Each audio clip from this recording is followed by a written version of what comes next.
ಹರುಷಕ್ಕಿದೆ ದಾರಿ ಮಂಕುತಿಮ್ಮ. ದಯಾಸ್ವರೂಪಿ ಖಾಸ್ಕತನನ ಮನ್ಮಂದಿರದಲ್ಲಿ ಸ್ಮರಿಸಿ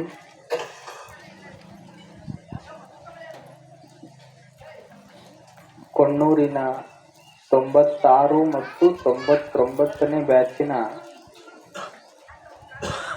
ಸ್ನೇಹ ಸಮ್ಮಿಲನ ಮತ್ತು ಗುರುಗಳಿಗೆ ಒಂದು ಗುರುವಂದನಾ ಸಮಾರಂಭದ ದಿವ್ಯ ವೇದಿಕೆ ಮೇಲೆ ವಿರಾಜಮಾನರಾಗಿರುವ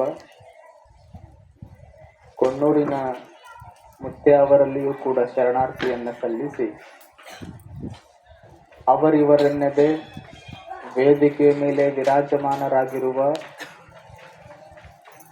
ತಿದ್ದಿ ಬುದ್ಧಿ ಹೇಳಿ ಮೃಗಗಳಂತಿದ್ದ ನಮ್ಮನ್ನ ಮನುಷ್ಯರನ್ನಾಗಿಸಿ ಸಾಧಕರನ್ನಾಗಿಸಿದ ಎಲ್ಲ ಗುರುಗಳಲ್ಲಿಯೂ ಶರಣಾರ್ಥಿಯನ್ನು ಸಲ್ಲಿಸಿ, ಅವರಿವರೆನ್ನದೇ ಈ ಸಮಾರಂಭದಲ್ಲಿ ಪಾಲ್ಗೊಂಡಿರುವ ನಿಮಗೆ ಏನು ದೊಡ್ಡವ್ರು ಅನ್ನಬೇಕು ಏನು ಹುಡುಗರು ಅನ್ನಬೇಕು ಅರ್ಥ ಆಗೋಲ್ತು. ನನಗೆ ಅವ್ರ ನಿರೂಪಣೆ ಮಾಡ್ಬೇಕಾದ್ರೆ ಎಲ್ಲ ವಿದ್ಯಾರ್ಥಿಗಳು ಫೋಟೋ ತಕ್ಕೋಬೇಕಂದ್ರು ಮತ್ತೆ ಪಾಪ ಅವು ವಿದ್ಯಾರ್ಥಿಗಳು ಬರ್ಬೇಕಿತ್ತಿಲ್ಲ.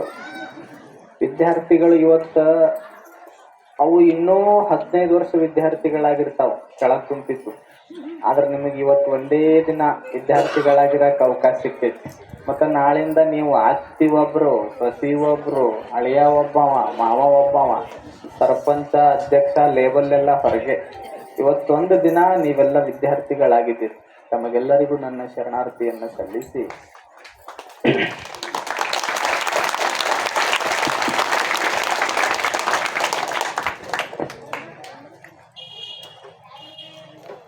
ಜಗತ್ತಿನಲ್ಲಿ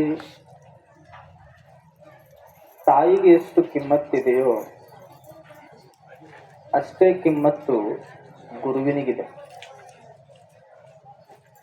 ಈ ಜಗತ್ತಿಗೆ ನಾವು ಬರಲಿಕ್ಕೆ ತಾಯಿ ಕಾರಣಳಾದ್ರ ಈ ಜಗತ್ತಿನಲ್ಲಿ ನಮ್ಮ ಹೆಸರು ಶಾಶ್ವತವಾಗಿ ಉಳಿಸಲಿಕ್ಕೆ ಕಾರಣ ಗುರು. ಈ ಜಗತ್ತು ಬೆಳಗಬೇಕಾದ್ರ ಸೂರ್ಯ ಬೇಕು. ಸೂರ್ಯ ಇಲ್ಲ ಅಂದ್ರ ಇಡೀ ಭಾನುಮಂಡಲ ಕತ್ತಲಾಗ್ತದೆ. ಅಷ್ಟೇ ಯಾಕ, ನಿಮ್ಮ ಮನೆ ಬೆಳಗಾಕ ಒಂದು ಸಣ್ಣ ದೀಪ ಬೇಕು. ದೀಪ ಇಲ್ಲ ಅಂದ್ರ ಮನೆ ಕತ್ತಲಾಗ್ತದೆ. ಸೂರ್ಯ ಇಲ್ಲ ಅಂದ್ರ ಜಗತ್ತು ಕತ್ತಲ.